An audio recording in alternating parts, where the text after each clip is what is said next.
Good morning, my cookie crumbs, and welcome back. Let's just jump into this episode. I don't really have much to say at the moment, so let's go. Izuku groaned again as he came awake. His whole body hurt. He had things that hurt he didn't know he had.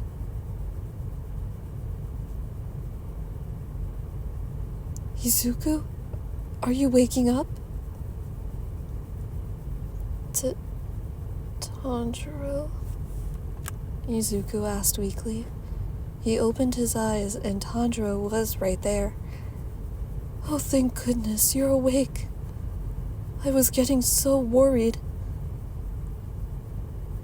Are you okay? Me? I'm fine. I'm not the one that went through that terrible pain. Here. Whoever that man was left us some fresh food and water. Drink this. Tanero helped Izuku to drink some water, and it helped settle his stomach and everything. Can you sit up? Yeah, help me. Sure. Tanero helped Izuku to sit up, and Izuku placed his head into his hands. Oh, that was some of the worst pain I've ever felt. And that's saying something.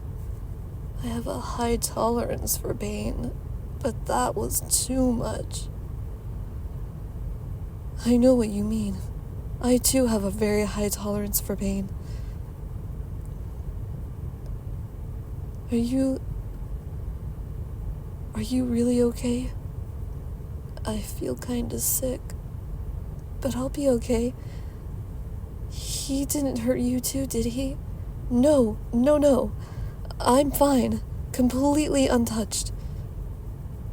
Okay, good. This is really good. I'm so sorry I made you take care of me. Hey, none of that. We're in this together.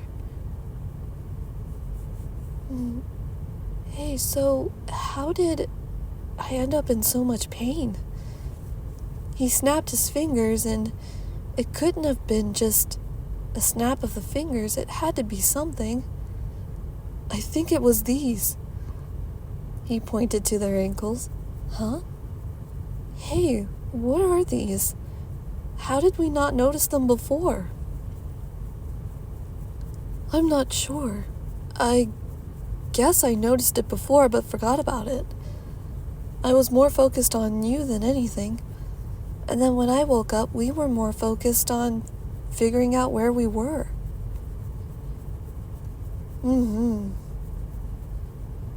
So what are these weird little bracelet things? I have no clue, but they may have been the source of your pain. Oh, so it's kind of like a shock collar. Basically, that's what I'm guessing. What is a shock collar?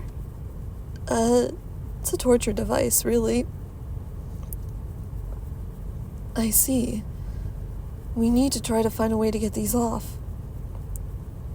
I don't think we can. There's no clasp, no lock, no anything on these. It doesn't seem like we're gonna get them off. You're right. They're too big or too small to slide off of our own feet, and I don't see any way to get them off.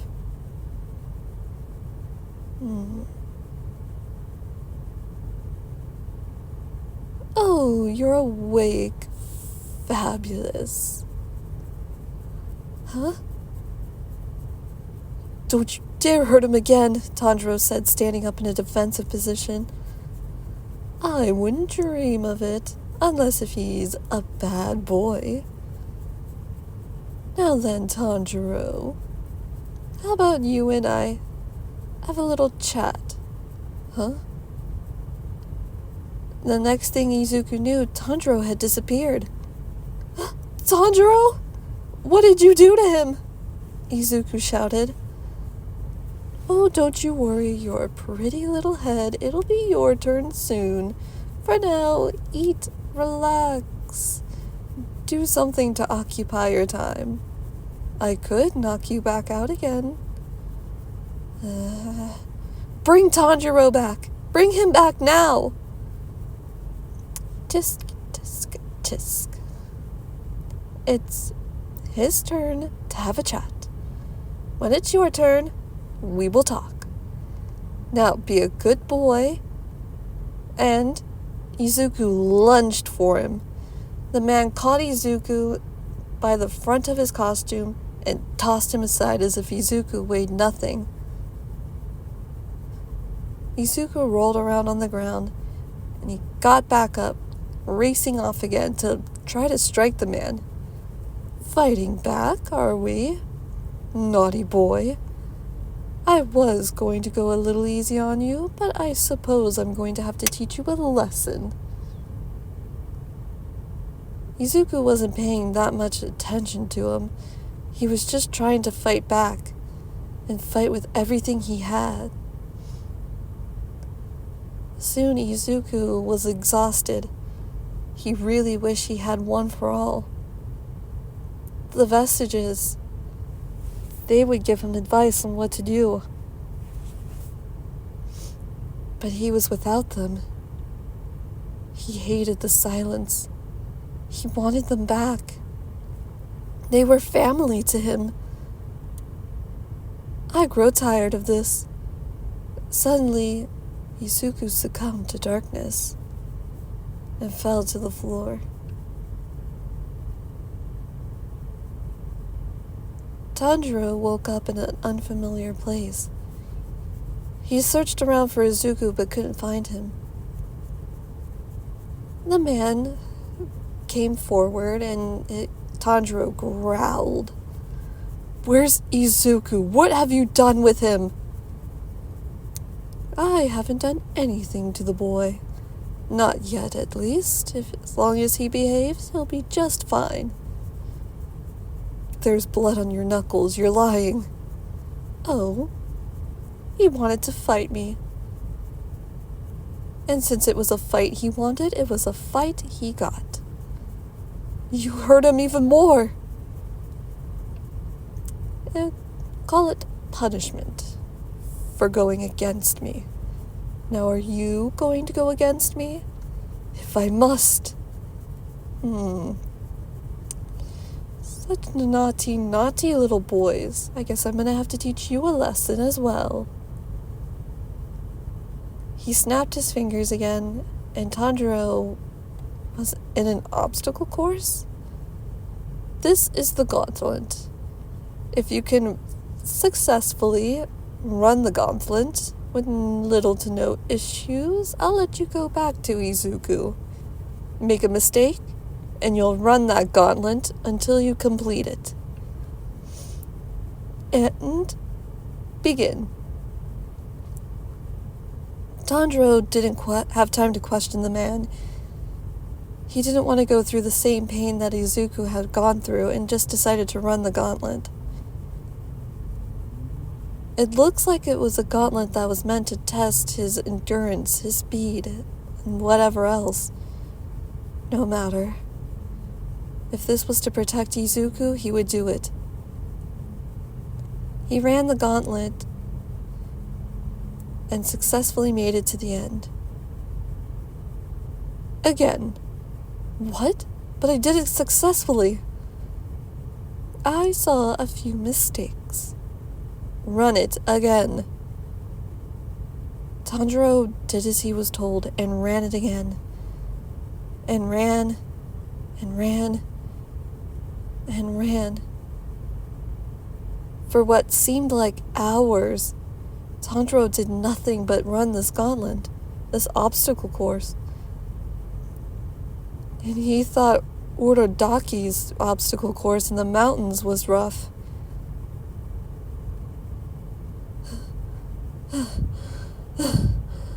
My lungs hurt. It hurts to breathe.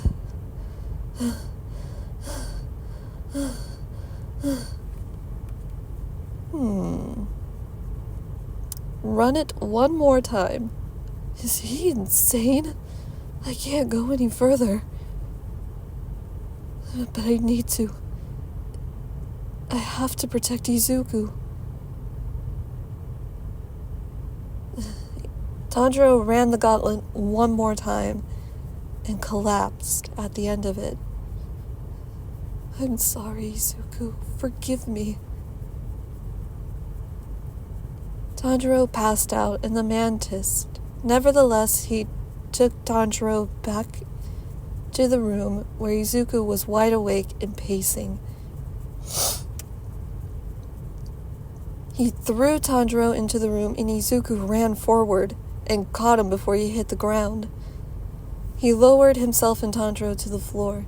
Tanjiro? What the hell did you do to him? Oh? I just made him run a little gauntlet, that's all. A gauntlet? For frick's sake, how many times did he run it? As many times as I wanted him to. Oh, don't worry, you'll be running the gauntlet soon, but I have a different one for you to run. You insane monster. Don't call me a monster.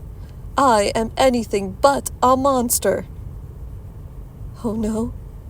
Take a good look at yourself. You're definitely a monster. I've had enough of you and your insolent mouth. Izuku then found himself unable to speak, and there was something on his face. It wasn't a muzzle. It was a gag? A cloth one. It was wrapped tightly around his face, but he couldn't get it off. He couldn't untie it. That cloth is staying right there until you learn to respect me. Or at least speak to me respectfully. Izuku started shouting behind his gag, but nothing was coming out. Izuku thought that was strange. It was a simple cloth gag, and it wasn't in his mouth or anything. It was wrapped around it. He should have been able to speak. Whatever this man did, it prevented him from speaking. He glared at the man. Then the man just simply shrugged and walked out. It was a good thing Izuku ate before the man came back. He wasn't entirely hungry, but after vomiting and getting all the other stuff out of his stomach, he was feeling a little bit hungry and knew that he had to keep his strength up, especially when he got One for All back.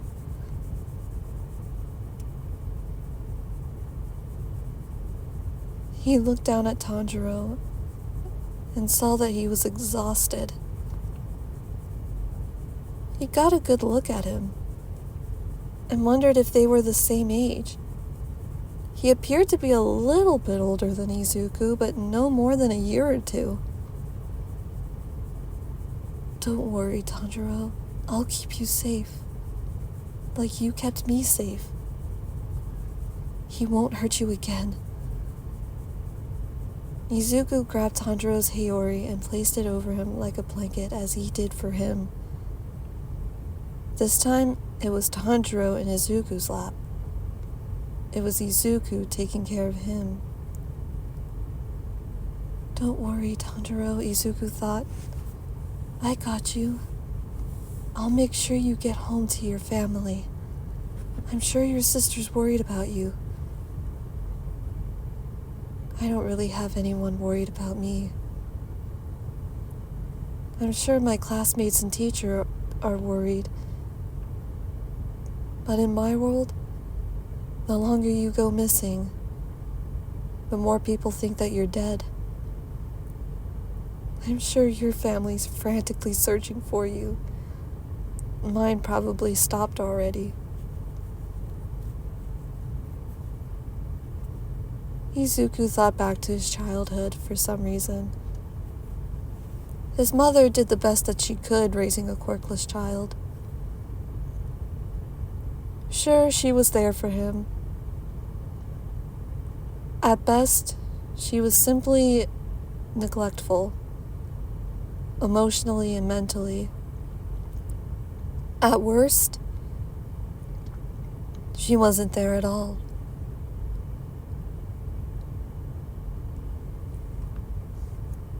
I won't be like that.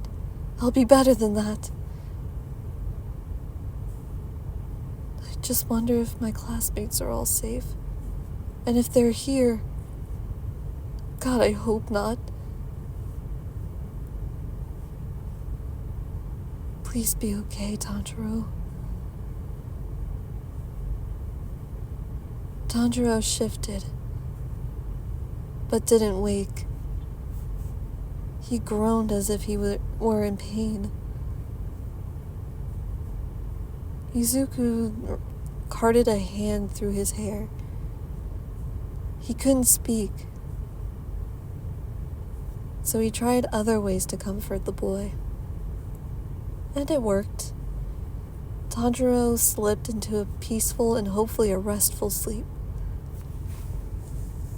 Rest, Tanero. It's my turn to look after you for once. And don't worry, we'll both get out of this, one way or another. The lights dimmed, and Izuku figured that was to simulate night and day. Once the lights dimmed, it was time to rest. Izuku laid down next to Tanero and had him in a protective hold. Hopefully, the next day would be just a little bit better. Even though knowing it was his turn to go through hell. Hoo, boy. Don't expect our boys to escape anytime soon. It's about to get worse. Like, when I said this was going to be like Fox and the Hound, I mean it. Oh, lordy. Alright, guys, I'll see you in the next episode. Bye-bye.